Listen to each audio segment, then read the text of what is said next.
बिस्मिल्लाहिर्रहमानिर्रहीम, अस्सलाम वालेकुम, गुड इवनिंग एंड नमस्कार टू एवरीवन। मैं हूं फ़खर यूसुफज़ई और आप देख रहे हैं debate with Fakhar. Debate with Fakhar में आज बात करेंगे अफ़गानिस्तान में जब हुकूमत की तब्दीली हुई है। आज तकरीबन चौथा या पाँचवा दिन है जब अशरफ गनी साहब वहाँ से चले गए और तालिबान ने टेक ओवर कर लिया। वहाँ का जो सदारती महल है वो इस वक्त उनके कंट्रोल में है, बल्कि उनकी हुकूमत साजी अभी थोड़ी देर पहले भी इतलात आई हैं कि उन्होंने अपनी एक कैबिनेट तश्कील दी है। उसकी मतलब उस कैबिनेट के हवाले से तो कुछ एक दो दिन पहले भी खबरें आ रही थी और हमने उसका एक जिसकी हायरार्की देखी हुई थी। लेकिन मजीद क्या हो रहा है, लोगों के खदशात क्या है, लोगों का डर क्या है, स्पेशली जो सराउंडिंग्स में दूसरे ममालिक हैं जिसमें पाकिस्तान है, हिंदुस्तान है, ईरान है, उज्बेकिस्तान है, रशिया है, चाइना है। मतलब इस रीजन में क्या ऐसी तब्दीली आ सकती है? रिलीजन के पॉइंट ऑफ व्यू से क्या चीजें हैं ऐसी जिसको मतलब हम गलत तरीके से शायद इंटरप्रेट करते हैं, वो होती कुछ और हैं लेकिन हम बताते कुछ और हैं। इन सारी चीज़ों के लिए हमारे साथ आज मौजूद हैं द वन एंड ओनली अंबर जैदी ने मुझे ज्वाइन किया है। थैंक यू वेरी मच अंबर, बहुत शुक्रिया। बड़ा अच्छा लगता है कि अंबर शो को ज्वाइन करती है और बड़ी क्लियर क्लियर बातें करती है। एज ए मुस्लिम हमें जो है ना एक अच्छी पिक्चर मिल जाती है, क्योंकि हम लोग जो है ना, आई एम सॉरी लेकिन हम शब बहुत करते हैं, क्लियर बात बहुत कम करते हैं। जी। अच्छा अंबर, जी। एक तो मतलब हमारा शो हो रहा है after Taliban take over in जी। अफगानिस्तान। आप यकीनन देखती होंगी उनको। बहुत सारे अफगानिस्तान के लोग आपके हिंदुस्तान में भी रहते हैं, पाकिस्तान में भी रहते हैं। क्या नजर आ रहा है कि जो टेक ओवर हुआ है, लोग कह रहे हैं कि मतलब ये बड़ा सेफ तरीके से हुआ, उस तरीके से खून खराबा नहीं हुआ, खामोशी के साथ सारी चीजें हो गई और अब अफगानिस्तान में अमन आ जाएगा। मतलब do you agree with that or not? देखिए, साहिल पर बैठकर समुद्र की गहराई नापना, वो कोई भी अंदाजा लगा सकता है कि नहीं, इतना गहरा नहीं है, ऊपर से हम निकल जाएंगे। और जो लोग उस सिचुएशन में नहीं है वो नहीं बता सकते कि वहाँ क्या हालात हैं। यहाँ पे दिल्ली में बहुत सारे अफगानी रहते हैं, बहुत सारे अफगानी स्टूडेंट से मैं अभी रिसेंटली मिली हूँ कि जब 90s में अफगान में तालिबान सरकार बनी थी, उन्होंने टेक ओवर किया था, तो उनकी जो मानसिकता है, जो उनकी सोच है, या उनकी जो शरीयत को लेके इंटरप्रिटेशन है, वो महिलाओं को किसी भी तरीके के, औरतों को किसी भी तरह के हुक्म देना उनको गवारा नहीं है। वो औरतों को लिटरली एक बॉक्स में बंद करके रखना चाहते हैं, वो औरतों को काम नहीं करने देना चाहते हैं। अभी आप देखिए, जब से अफगानिस्तान में तालिबानियों ने उनको टेक ओवर किया है, तो जो भी महिलाओं के पोस्टर्स लगे हुए हैं एडवर्टाइजमेंट कैंपेन्स को लेके, या ब्यूटी सैलून्स में या कहीं पे भी, तो उनको लिटरली उनको पोत रहे हैं, काला कर रहे हैं। तो इस तरीके की मानसिकता, या फिर जो महिलाएं सरकारी महकमों में काम करती थी, उनको आइडेंटिफाई किया जा रहा है, उनके घरों को मार्क किया जा रहा है, उनको पता नहीं क्या करने वाले हैं वो उनके साथ। कितनी सारी औरतों को, जो मैंने खुद अफगानी स्टूडेंट से बात की, उन्होंने बताया है कि वो लड़कियों को सेडेटिव्स दे के, बेहोश करके कॉफिन में डाल के पाकिस्तान ट्रेड कर रहे हैं। और लड़कियों को आपको पता, कॉन्क्यूबाइन बनाना इस्लाम के हिसाब से जायज बताया जाता है, तो वो सारी चीजें करा रहे हैं। और अर्थव्यवस्था जो तालिबान की है, जो अर्थव्यवस्था, इकोनॉमी चलाने का उनका जो सबसे बड़ा जरिया है, वो नशे का कारोबार, हथियारों की तस्करी और औरतों की ट्रेड है। तो इन लोगों को आप, इनफैक्ट हिंदुस्तान में बैठे वो लिबरल लोग जो अपने आप को बहुत फॉरवर्ड और बहुत लिबरल बोलते हैं, वो भी तालिबान का खैर मकदम कर रहे हैं, और वो सारे हिंदुस्तान के मुसलमानों के बिहाफ पे उनको मुबारकबाद पेश करते हैं कि आपने, ये इस्लाम की जीत है और हिंद का मुसलमान आपको मुबारकबाद देता है, हम सब साथ हैं, और उनको फ्रीडम फाइटर की कैटेगरी में रख रहे हैं। जिस संगठन को, जिस ग्रुप को कई सारे देशों ने आतंकवादी संगठन घोषित किया है, यूएन ने भी उनका भी सेम नजरिया है। तो हम उन, और वहाँ की नागरिक, जो वहाँ के लोग रहते हैं, वो उनसे इतने खौफजदा हैं कि लोग प्लेन के पहियों पे, विंग्स पे लटक रहे हैं, अपनी जान दे रहे हैं, एयरपोर्ट्स पे इकट्ठे हैं। कल भी जलालाबाद में लोगों ने इनके खिलाफ प्रदर्शन किया, तो फायरिंग हुई, वहां पे लोग मर गए, और अफगान आर्मी के कई सारे कमांडर्स, 4 कमांडर को ऑडिटोरियम में मारा गया है। तो इनको लोग ये कह रहे हैं, हिंदुस्तान के भी बड़े लिबरल पत्रकार और बहुत बड़े-बड़े लोग ये कह रहे हैं कि ये अच्छा तालिबान है, ये मिलेनियल है, ये तो बहुत यंग है, इंग्लिश स्पीकिंग है, इन्होंने तो प्रेस कॉन्फ्रेंस कर ली, तो ये तो अच्छे हैं और ये कुछ नहीं करने वाले। तो हम हमारे सामने सारी तस्वीरें, उसके बावजूद भी हम इन सारी चीज़ों को नकारकर, वो वहाँ के लोग वो खुद डरे हुए हैं। उनके हम मुसलमान सिर्फ़ हम तालिबान को मान रहे हैं। वो लोग जो अफ़गानी हैं और अफ़गानिस्तान में रहते थे, उन्होंने जो सूरत-ए-हाल देखी है, उनके ओपिनियन को, उनके जज़्बातों को सिरे से नकार रहे हैं। हुँ। अच्छा, एक चीज़ आपने बिल्कुल ख़वातीन के हवाले से की, जब परसों ज़बीउल्लाह मुजाहिद की प्रेस कॉन्फ्रेंस हो रही थी काबुल में, तो ये सवाल मेरे ख़्याल में तकरीबन हर जितना भी मीडिया वहाँ पे मौजूद था, इंटरनेशनल मीडिया ज़्यादा था, उन्होंने ये सवाल किया। लेकिन कल शाम को हमने एक वीडियो देखी, शबनम नाम की एक लड़की है जो अफ़गान रेडियो के साथ काम करती है, और उन्होंने जी, बाकायदा अपनी वीडियो शेयर की लोगों के साथ कि यार मैंने ये कार्ड भी दिखाया, उसने अपना ऑफ़िस कार्ड दिखाया कि मैं यहाँ की एम्प्लॉयी हूँ और मुझे नहीं जाने दिया गया। तो इस तरह की एग्जाम्पल्स बिल्कुल, और जलालाबाद की आपने बात की, तो इसके अलावा भी कुछ ऐसे वाकयात मतलब इतलात मुझे या आप लोगों को भी मिल रही होंगी ये। जी शायद जी। इतना कम पड़ेगी। बैंक्स में जो औरतें काम करती थी, उनको भी बोला गया है कि आप काम नहीं कर सकती, आपके मर्द टेक ओवर कर सकते हैं। जो रेडियो प्रेज़ेंटर्स थी जिन्होंने कल अपना वीडियो भी जारी किया था, उनके बिल्कुल। साथ भी यही हुआ है और वो औरतें जो सरकारी महकमों में या टीचर या एक्टिविस्ट थी या जो डेवलपमेंट के लिए काम कर रही थी या वुमेन राइट्स के लिए काम कर रही थी, उनको आइडेंटिफ़ाई किया जा रहा है, उनको मार्क किया जा रहा है। मेरी अफ़गानी स्टूडेंट से बात हुई थी, उनके रिश्तेदार जो भी टीचर हैं, एक्टिविस्ट हैं या किसी भी इस तरीके के तरक्की के काम में शामिल हैं, वो सब कहीं न कहीं बेसमेंट में और कहीं-कहीं छुपे हुए हैं। किसी और बहुत सारे लोगों ने अपने आईडी कार्ड जला दिए हैं। डर की वजह से इतना इतना ज़्यादा खौफ है उनके दिल में कि उनको या तो ट्रेड कर दिया जाएगा या उनके साथ रेप होगा या उनको मार दिया जाएगा। नहीं पता कि उनके साथ क्या होने वाला है। और आपने खुद देखा होगा कि एक वीडियो वायरल हुई है जिसमें एक औरत ने पूरा बुर्का पहना हुआ था, सिर्फ़ इतना चेहरा नज़र आ रहा था। और उनको चौराहे पर अल्लाहू अकबर कह के गोली मार दी गई क्योंकि उनका गुनाह सिर्फ़ इतना था कि उनका चेहरा खुला हुआ था। हम अगर शरीयत के पॉइंट ऑफ व्यू से बात करें तो शरीयत क्या होती है? आम जो लोग हैं, उनको कहीं न कहीं ये मैसेज जाता है कि शरीयत का मतलब होता है एक सख्त तरीन फरमान या जिसमें महिलाओं को कोई अधिकार ना मिले, इंसानी हुकूक जो हैं उनका कोई भी उनको उनको ध्यान में ना रखा जाए, बहुत ज़्यादा ज़ुल्म करने वाली कोई कोई ऐसा फरमान। जबकि शरीयत का मतलब ये होता है कि कुरान और जो हुज़ूर सल्लल्लाहु अलैहि वसल्लम थी, उनकी लाइफ़ को देखकर जो हम चीज़ें इंड्यूस करते हैं, वो शरीयत है। वो उसकी इंटरप्रिटेशन आपकी कुछ और हो सकती है, मेरी कुछ और हो सकती है। तो आप अपनी इंटरप्रिटेशन मेरे ऊपर नहीं थोप सकते और हम्म, मैं अपनी इंटरप्रिटेशन वो आप पर नहीं थोप सकते। तो शरीयत का कोई उसका कोई एक वो लिमिटेड नहीं है या उसका कोई ऐसा नहीं है कि शरीयत यही है। हम्म, शरीयत के हिसाब से कोई ड्रेस कोड नहीं है।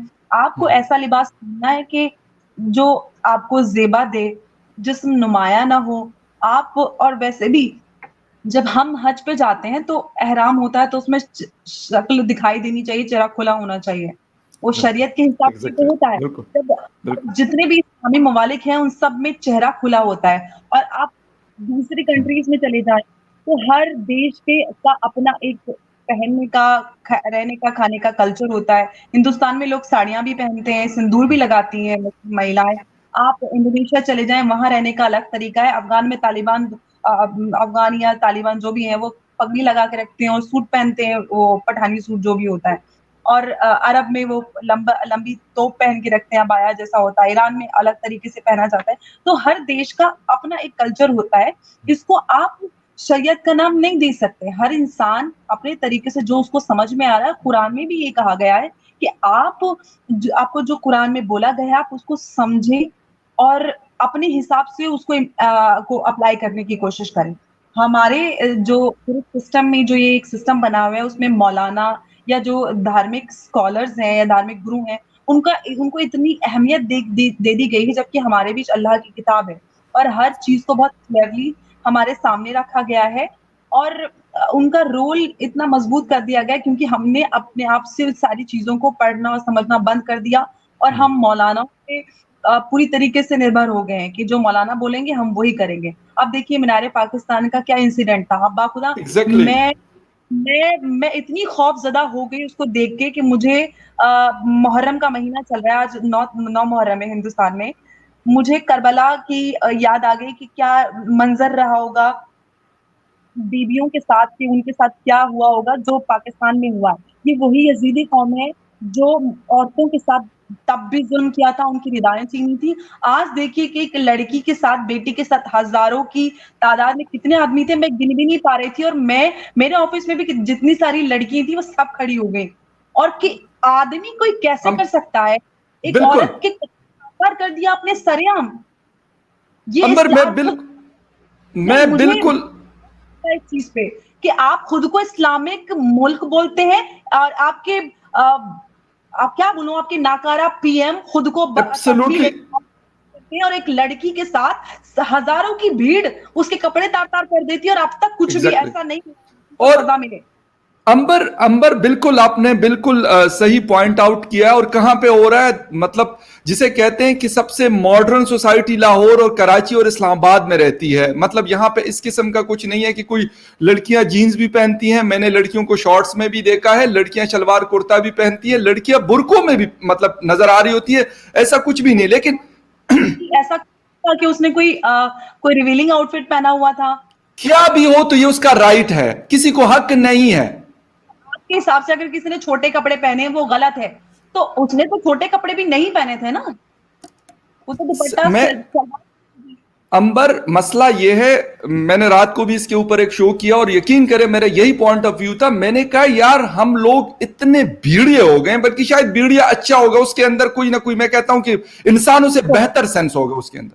पाकिस्तान जो है ना सेक्सुअली डिप्राइव्ड नेशन है, उनके दिमाग में आपके पीएम से लेके सिख, आपके पीएम के लिए यही एग्जाम्पल सेट कर रहे हैं, बीवी, दूसरी बीवी, तीसरी बीवी, और मेंटली अपने सिक।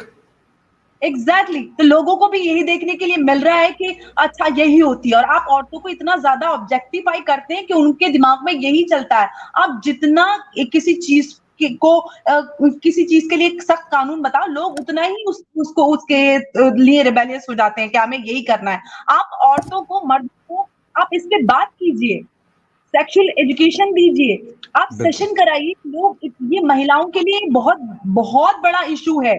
आप औरतों को कहते हैं पर्दे में रहिए, मर्दों को जानवर बना के, भेड़िया बनाकर सड़कों पे भेड़ियों के बीच छोड़ देते हैं। आप उन बिल्कुल भेड़ियों को बंद करके जेल में डालिए। अंबर, असल मसला पता है क्या है? असल मसला हम लोगों का जो है ना, हम इसके ऊपर भी लगे हुए उस लड़की के बारे में। बहुत सारे लोग पाकिस्तान की, जी वो गई क्यों थी भाई, क्यों ना जाए? ये ग्रेटर इकबाल पार्क किसी के बाप की जागीर है कि खातून वहां पे नहीं जा सकती? परेशानी का सबसे घटिया, इसको ट्रीट करने का सबसे घटिया यस, तरीका है कि बीमारी, आप दवाई मुझे खानी है, आप दवाई खाएंगे तब बीमारी ठीक होगी।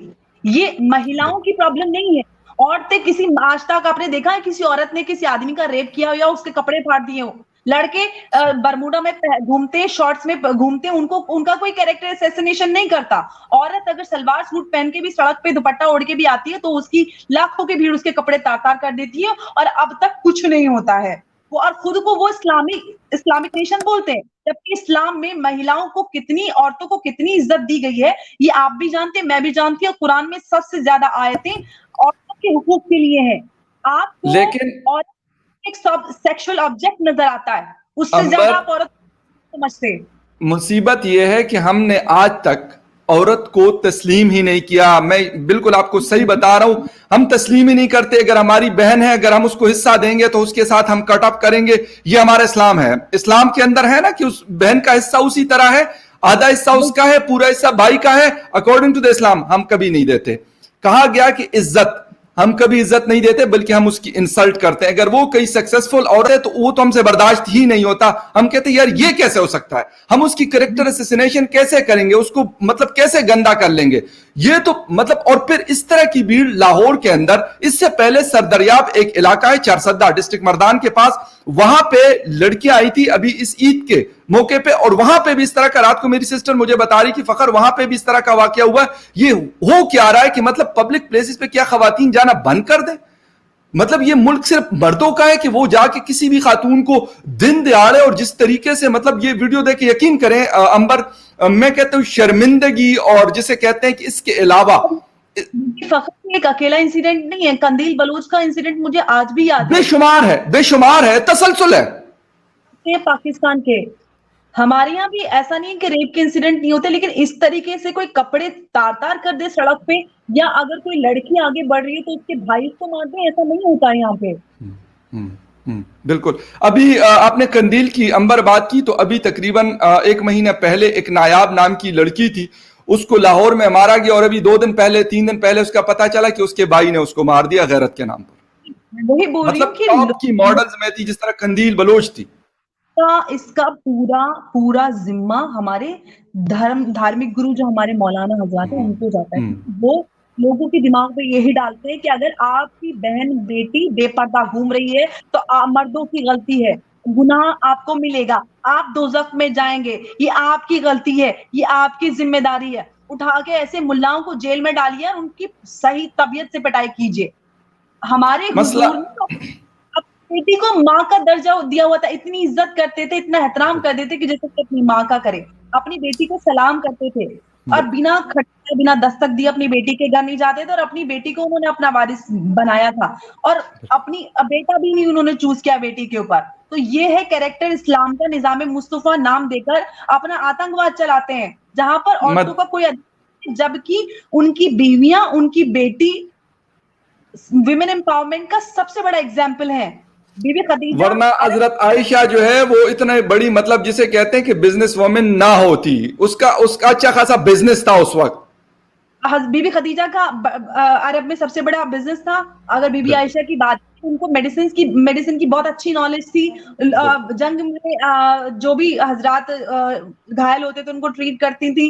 तो आप देखिए इतने साल पहले इस्लाम में औरतों की क्या स्थिति थी, और आज आप औरतों को सिर्फ और सिर्फ सेक्सुअल ऑब्जेक्ट बना के आपने उनकी एक पोजीशन रख दी है। आप सारे जो उनके ऊपर जुल्म करते हैं सिर्फ और सिर्फ शरीयत और इस्लाम के नाम पे, जबकि इस्लाम तो कुरान में सबसे ज्यादा आयतें औरतों के हुकूक पे हैं। आप वो नहीं देते, औरतों के हक नहीं देंगे, औरतों पे आप सारे बाउंडेशन बंदिशें लगाएंगे इस्लाम के नाम पे, और आपके ऊपर सारी सारी नहीं, आपके लिए सारी फ्रीडम्स हैं। आपकी सेक्सुअल अर्ज को ध्यान में रखते हुए 4 शादियों की इजाजत दी है, क्योंकि मर्द को सेक्सुअल अर्ज होती है, औरतों को में सेक्सुअल होती है। अल्लाह को तो मर्द का ध्यान है, औरत का ध्यान नहीं है। हलाला होता है और मर्द के फायदे के लिए, ट्रिपल तलाक होती है मर्द के फायदे, तो जब चाहे औरत को छोड़ के अब बिना किसी जिम्मेदारी को लिए चला जाए। तो ये इस्लाम नहीं है, अंबर नाम है। अंबर एक चीज और भी है, ये जो ये क्लेम करने वाले लोग जो कहते हैं कि जी खातून ने, लड़की ने इस तरह के कपड़े पहने थे, तो मर्दों को क्या कहा गया है, ये जरा मैं बता दूं कि उनको कहा गया कि आप अपनी नजरें नीचे कर लें, अपनी निगाहों को नीचे रखिए। सबसे आप पहले है मर्दों के लिए, और रही लिबास पहनने की, तो दोनों के लिए बराबर का हुक्म है। ऐसा नहीं है मर्दों के लिए अलग से कोई आयत आई और मर्दों के लिए अलग से।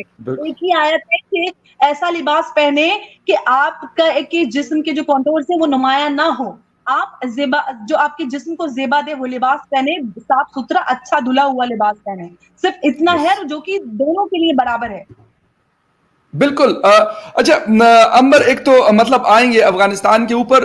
तुलू चैनल के जो सीईओ है, तो उनकी कल एक ट्वीट में पढ़ रहा था, पोपल साहब, उन्होंने कहा कि पहले हमने खवातीन को हटा दिया था एज एन एंकर, वहां पे जो काम करती थी स्क्रीन पे आने वाली, लेकिन उसके बाद हमें बताया गया कि नहीं, ये खवातीन काम कर लें। और जिस तरीके से कल भी एक पिक्चर बहुत ज्यादा वायरल है, सारी मीडिया ने उसको उठाया था, एक अफगान तालिबान का कोई बंदा उनके साथ बैठा हुआ है तो इंटरव्यू कर रहा है, तो ये वाली पिक्चर्स भी हमें नजर आती है, लेकिन उसके साथ साथ दूसरी वाली पिक्चर, शबनम वाली पिक्चर या दूसरी पिक्चर भी हमें नजर आती है।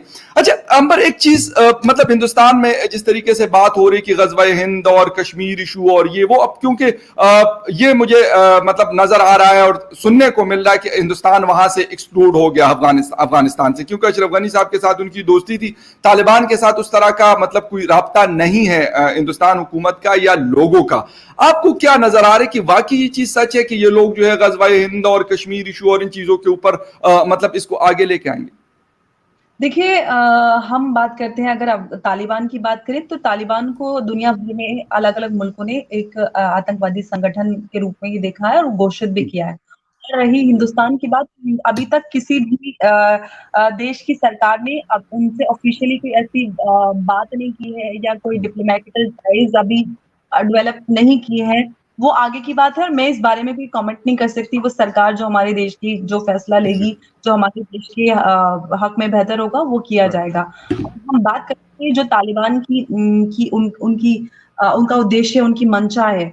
हमारे देश में जो all India Muslim personal law board है, उसके प्रवक्ता है, उसके स्पोक्स पर्सन है मौलाना सज्जाद नोमानी।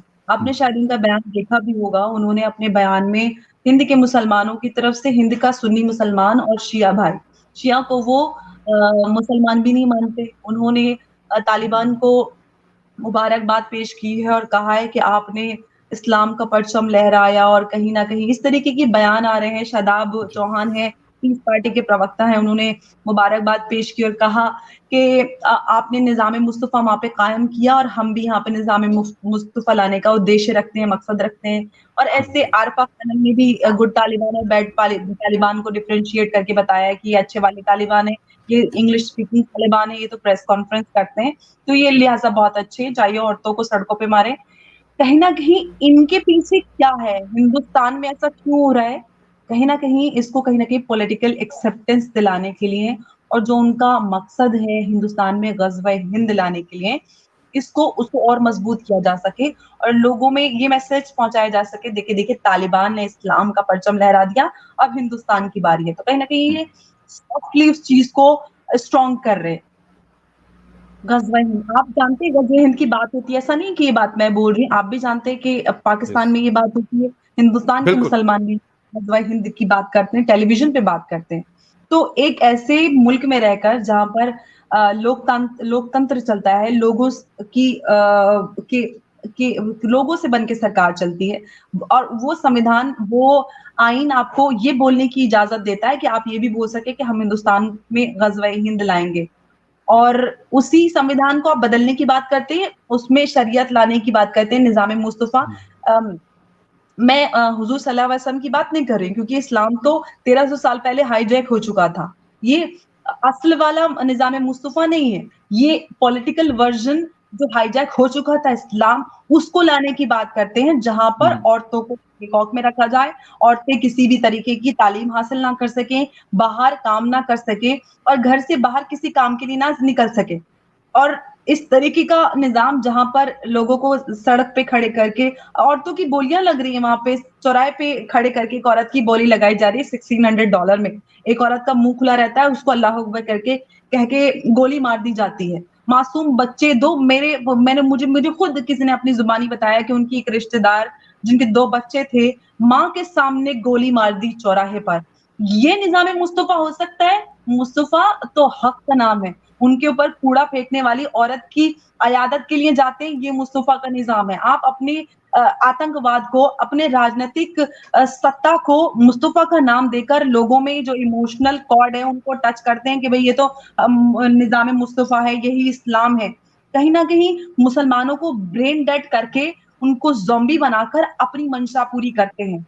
उनको अच्छा जो चाहिए वो उनसे करवाते हैं। अच्छा अंबर, एक चीज और है। आपने बात की मतलब इस तरह के वाकयात बिल्कुल, लेकिन दो चीजें हमें बड़ी क्लियर करनी पड़ेंगी। एक तो कल क्योंकि मैं डायरेक्ट जो हमारे वहां पे अपने जर्नलिस्ट मौजूद है हमारे चैनल के, तो मैं उनसे बात करता हूं कि एक वाकया हुआ था काबुल में, किसी घर को लूटने की बात की गई और उन्होंने कल अपना व्हाट्सएप नंबर भी शेयर किया है कि यार इसके ऊपर आप इतला दे सकते हैं कि यार अगर कोई इस किस्म की चीज होती है जिस तरह की आपने बात की, बिल्कुल ये वाकयात। तो उसको उन लोगों को जब पकड़ा तो वो मतलब उसमें से एक भी तालिबान का बंदा नहीं था, बल्कि लूट मार के लोग थे। तो ये वाकया भी होता है और इसके साथ एक ये वाकया भी जलालाबाद में होता है, जब किसी को गोली मार दी जाती है और वो जब तालिबान के दफ्तर में जाते हैं तो वही तालिबान वाला फिर बुलेट आगे करके और गन उनके ऊपर तान देता है कि हाँ मैंने किया, कुछ कर सकते हो तो करो। तो ये दोनों चीजें पैरेलल चल रही है। अच्छा, आपने बात की कि हिंदुस्तान से मुबारकबाद दी गई। सैयद अली शाह गिलानी साहब की ट्वीट में पढ़ रहा था कल, तो उन्होंने भी बाकायदा उर्दू में एक प्रॉपर मुबारकबाद दी है और उनको कहा गया है कि आप अफगानिस्तान को आपने आजाद कर लिया और वहां पे इस तरीके से। तो ये वाली चीजें भी हमें मतलब साथ नजर आ रही है। तो क्या हिंदुस्तान के लोगों का, हुकूमत का क्योंकि स्टेटमेंट नहीं है तो यकीनन आप उस पर बात अगर नहीं करना चाहिए तो बिल्कुल ना करें, लेकिन क्या नजर आ रहा है कि कश्मीर के अंदर कोई खौफ इस तरह का नजर आ रहा है कि या हिंदुस्तान के लोगों को कि आया ये चीजें कश्मीर की तरफ मूव कर सकती हैं? देखिए, मुझे लगता है जहाँ तक नेशनल सिक्योरिटी की बात है, अफ़गान को लेकर आगे जो पोज़ीशन है, अफ़गान किस तरीके से वहाँ पर सत्ता चलाते हैं, क्या उनका रहता है वो आगे देखा जाएगा। लेकिन जिस तरीके से अभी समझ में आ रहा है, जिस तरीके से चाइना, पाकिस्तान का तो पूरा-पूरा हाथ है अब तालिबान को अफ़गानिस्तान में फैलाने के लिए, उनको मजबूत हम्म, करने के लिए। और अफ़गानिस्तान में जितने भी तालिबान हैं, मज़े की बात ये है कि वो कोई भी अफ़गानी भाषा नहीं बोलते, वो उर्दू स्पीकिंग तालिबान है सारे के सारे। और इसके पीछे पाकिस्तान का हाथ है, ये तो हम सब जानते हैं और इसके पीछे मंशा भी यही है कि आपको पता है कि पाकिस्तान एफएटीएफ की ग्रे लिस्ट से बाहर निकलने के लिए बहुत डेस्परेटली कोशिश कर रहा है। अब जबकि तालिबान का वहाँ पे राज हो जाएगा, तो सारे आतंकवादी उठा के अफ़गानिस्तान भेज देगा और खुद को खरा साबित कर देगा कि देखिए हमने तो पूरी तरीके से टेररिज्म को अपने यहाँ से निकाल दिया, हम तो बहुत साफ-सुथरे। तो इसके पीछे ये एक बहुत बड़ी मंशा है और जो हिंदुस्तान के दुश्मन मुल्क हैं, उसमें पाकिस्तान, चाइना, टर्की, ये एकदम दौड़-दौड़ के आगे आ रहे हैं, तो इसके पीछे और ईरान ही एक पड़ोसी मुल्क है, जो उसको पता है कि किस तरीके का यहाँ पर माहौल है, कैसे लोग हैं, तो अब तक उनकी तरफ से ऐसा कोई रुख नहीं आया है कि उन्होंने तालिबान के साथ कोई डिप्लोमैटिकल टाइज़ रखने की कोई बात कही है या ऐसा कुछ भी नहीं है। तो समझ में आता है कि कौन क्या है और आगे क्या होने वाला है। और हमारे देश में नेशनल सिक्योरिटी की बात आती है, तो उस पर कोई भी कॉम्प्रोमाइज़ नहीं किया जाएगा। कश्मीर में हालात 370 और 35A के बाद बहुत बेहतर हुए हैं। लोगों में ये मैसेज साफ है कि पाकिस्तान की तो इतनी औकात नहीं है कि हिंदुस्तान से उसका कश्मीर छीन ले। बाकी जो हमारा जो है पीओके है वो भी ऑफ़िशियली तो अभी आपने ऑक्यूपाई किया हुआ है ऑल्दो, लेकिन है वो हमारा, वो भी पाकिस्तान से हम जल्दी ले लेंगे। तो पाकिस्तान ये सपने देख रहा है, पाकिस्तान पहले यहाँ पे एक बदले बाद में कश्मीर लेने की बात करेगा। ठीक है, मैं अक्सर अपने हिंदुस्तान उनका खर्चा एड से चलता है, बात करते हैं वो दूसरे का। मैं अपने इंडियन दोस्तों से यही कहता हूँ, कहते हैं यार हमने कश्मीर ये वाला तो हमारे पास है जितना है, लेकिन ये कि बकाया आप लोगों के पास ही हमने लेना है। तो मैं कह यार ये आप पता नहीं कितने अरसे से सुन रहा हूँ। इंसान है, जर्नलिस्ट है, आपको ये बात ऐसे पूछी है लेकिन कि मुसलमानों को वहाँ पे बेवकूफ बनाया जाता है, कश्मीर बनेगा पाकिस्तान, हिंदुस्तान बनेगा पाकिस्तान, बड़े नारे लगा-लगा के बोलते। अरे भई आपकी इतनी औकात है, अपना देश चला लो पहले। आप आपसे आपकी इकॉनमी नहीं चलती। आपके देश में औरतों के कपड़े तार-तार हो जाते हैं और आप बात करते हो कश्मीर लेने की। एब्सोल्युटली, बिल्कुल। ये बिल्कुल मैं अंबर इस पे बिल्कुल मैं यही बात कर रहा हूँ कि बजाय इसके कि हम किसी और के घर में झांकते रहें, बजाय इसके कि हम उसका जो हमारा फोकस होना चाहिए, हमारा जो टाइम पैसा। देखिए आजादी को अभी 75 साल हुए हैं, हमने 75 अपना आजादी का दिन मनाया है। पाकिस्तान की देखिए क्या हालात है, हिंदुस्तान की देखिए, और आपके पड़ोस में बांग्लादेश है जो आपके पाकिस्तान से निकला था, उसको आजाद कराया था हिंदुस्तान ने, उनके भी हालात देखिए। तो आपको क्या करना है ये आपको चूज़ करना। आप कब तक एक घिसी-पिटी राजनीति करते रहेंगे, लोगों को बेवकूफ बनाकर उनको गुर्बत के हालात में डाल रहे हैं और खुद अपनी तरक्की कर रहे हैं। नेता तो वहाँ पे कोई भी गरीब नहीं है, जनता ही सारी प्रॉब्लम्स झेल रही है।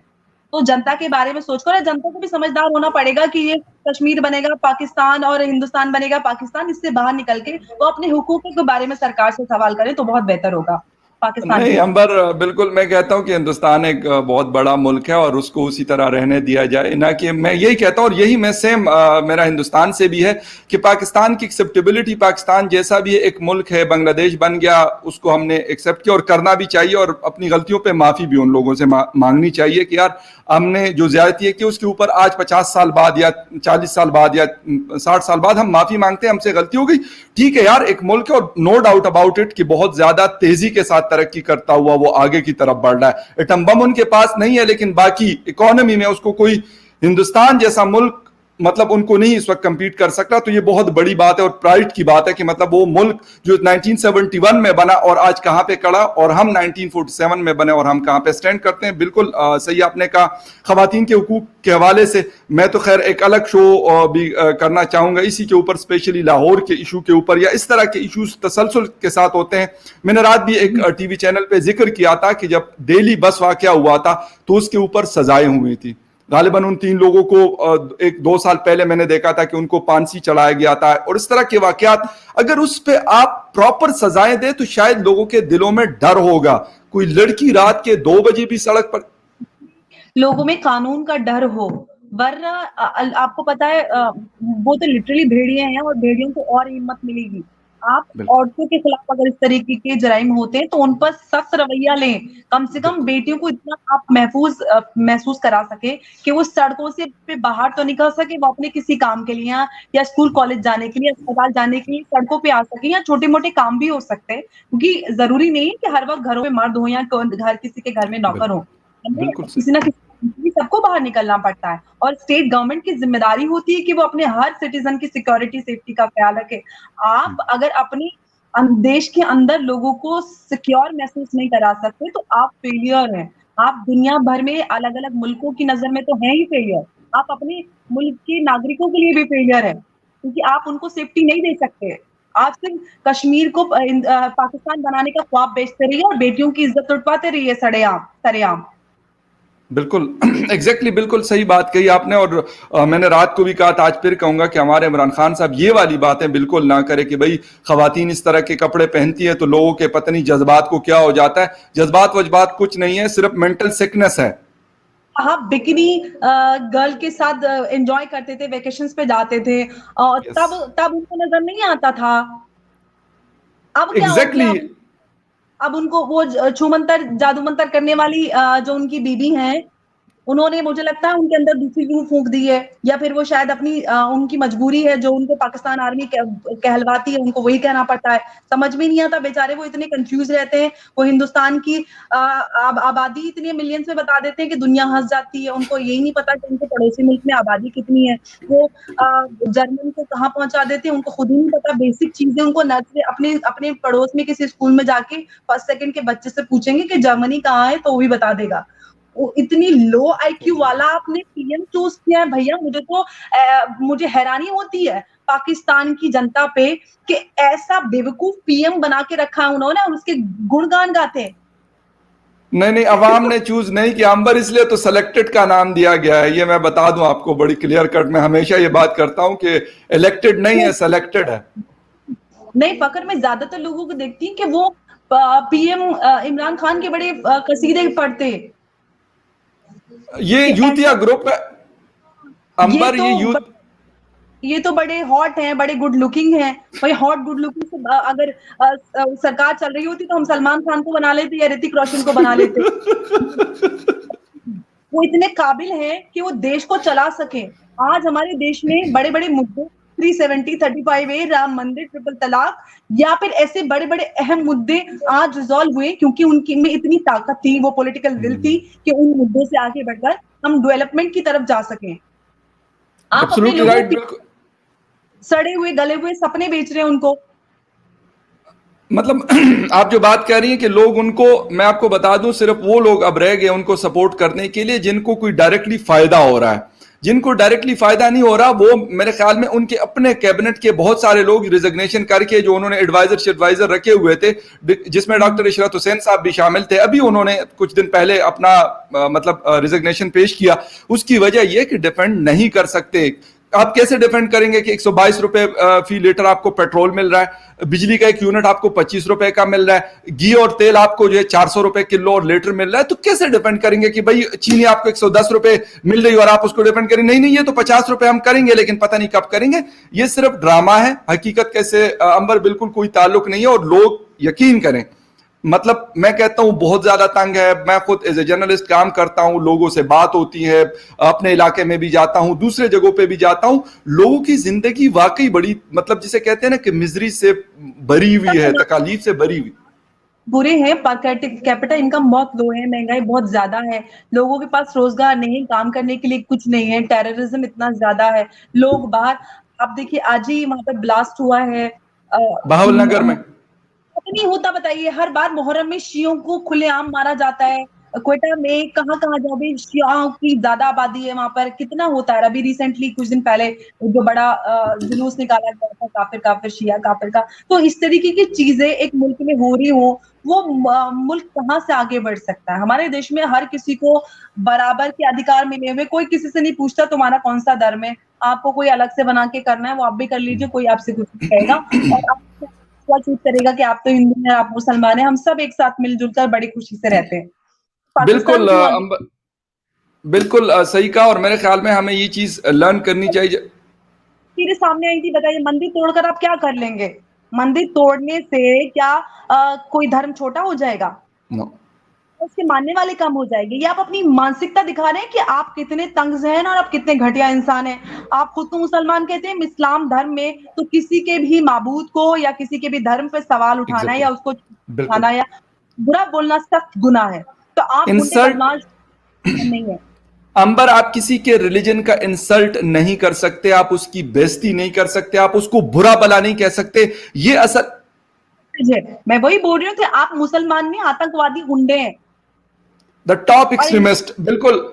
पाले हुए हैं, माइनॉरिटीज के क्या हाल है, सिख हो चाहे हिंदू हो, क्रिश्चियन हो या फिर शियों की भी बात कर लेते हैं, अहमदियों की बात कर लेते हैं, उन सब पे जुल्म होते हैं खुलेआम। कोई भी उन्हें उन पे गोली चला के चला जाता है, बच्चियों को उठा के अगवा करके जबरदस्ती निकाह करा देता है, रेप कर लेता है। किसी का कोई सुनवाई नहीं है, कोई पूछने वाला नहीं है, जो बोले उसको मार दिया जाता है। तो ये कैसा देश चला रहे हैं, समझ नहीं आता। बिल्कुल गुंडा नहीं, राज है। बिल्कुल सही कहा अंबर। इसके ऊपर बिल्कुल माइनॉरिटीज के हवाले से इस तरह के मंदिर या इस तरह के दूसरे के रिलीजन को बुरा भला कहना, इसके ऊपर बिल्कुल एक अलग से प्रोग्राम करेंगे, क्योंकि बहुत सारी बातें हैं जो हमारी मेंटालिटी को साबित करती है और ये हमारा जो असल चेहरा होता है। लोग इस पे मुझे बुरा भला कह रहे होते कि यार आप पाकिस्तान की इंसल्ट करते हैं। मैं कहा ये पाकिस्तान ऐसे ठीक नहीं होगा भाई, ये ऐसे ठीक होगा कि जब हम इन इश्यूज को आगे लेके आएंगे, उठाएंगे। मान और अच्छा पाकिस्तान होने की आपकी जिम्मेदारी है, एक अच्छा पत्रकार होने की, कि आप इन मुद्दों पे सवाल उठाएं, इनको हाईलाइट करें। छुपाने से परेशानी बढ़ती है, उस पे बात करें, उसको रेक्टिफाई करें, ठीक करने की कोशिश करें। Absolutely right. बिल्कुल अंबर, आपने बिल्कुल सही कहा कि जब तक हम इन चीजों के ऊपर बात नहीं करेंगे और इसको सही करने की कोशिश नहीं करेंगे, तो मेरे ख्याल में कोई जिसे कहते हैं चांद से उतर के या मरीख से कोई नहीं आएगा इसको ठीक करने के लिए। हम इस सोसाइटी के मेंबर हैं, तो हमें कुछ ना कुछ करना पड़ेगा और हमें इसके ऊपर आवाज उठानी पड़ेगी। अंबर, बहुत जबरदस्त, बहुत अच्छी डिस्कशन हुई। किसी और शो में यकीनन, फिर क्योंकि चीजें बहुत ज्यादा है, यकीन करें अगर हम 2 घंटे का शो भी करेंगे तो मेरे ख्याल में वो टाइम भी कम पड़ जाएगा। लेकिन क्योंकि व्यूअर्स का भी हम ख्याल रखते हैं कि वो 1 बाय 1 चीजों को देखे तो ज्यादा बेहतर होता है। तो thank you very much for joining the show and thank you very much viewers for watching debate with Fakhar Yousafzai. किसी और डिबेट में आपसे फिर मुलाकात होती है। Take care and bye.